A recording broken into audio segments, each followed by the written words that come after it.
name is Mridula. Today we're going to talk about the key aspects of the National Education Policy 2020, the reforms it has proposed with regard to school education, board exams and higher education, its position on India's education spending and its recommendation on online learning. Following the draft education policy by Dr. K. Kasturi Rangan's committee, the NEP was released in July 2020. The 2020 National Education Policy has recommended that India's public spending on education be 6% of GDP. It must be noted that the two committees before it, in 1968 and 1986, also recommended 6%. As a reference, India's public expenditure on education in 2017-18 was 4.4% of GDP.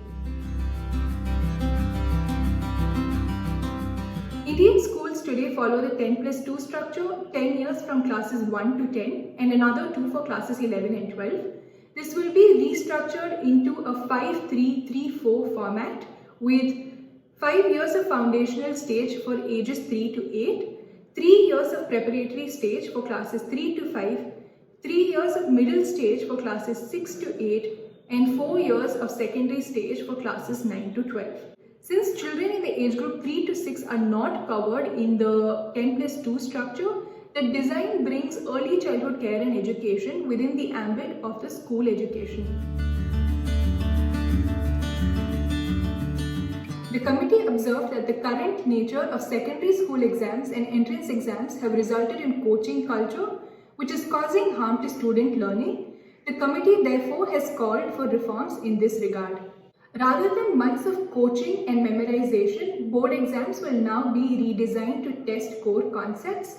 Students will be able to choose many of the subjects in which they take board exams depending on their individualized interests.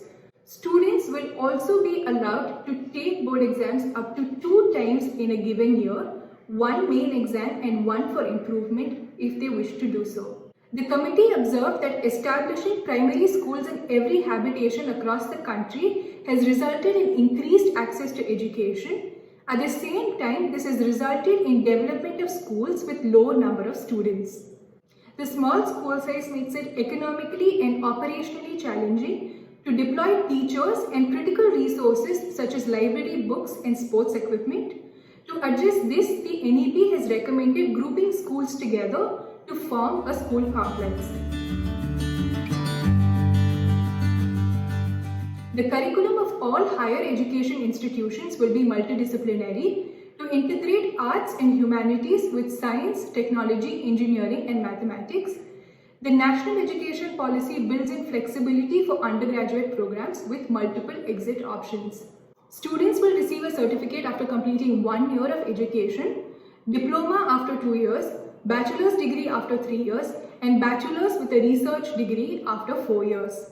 The regulatory structure of higher education in India will be restructured such that the functions of regulation, funding, accreditation, and setting of academic standards will be performed by independent bodies. This is to minimize conflict of interest and eliminate concentration of power. To do this, the Higher Education Commission of India will be set up with 4 verticals.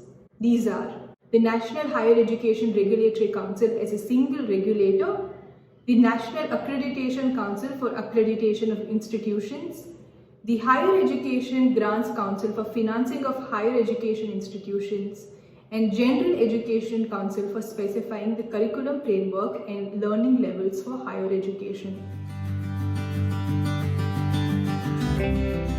The NEP proposes several interventions on digital education. These include developing audio and video interfaces for holding online classes, training teachers on how to become high-quality online content creators.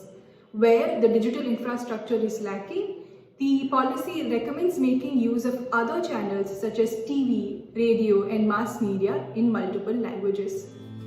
For a full summary of the 2020 National Education Policy, please see the description below or visit our website prsindia.org.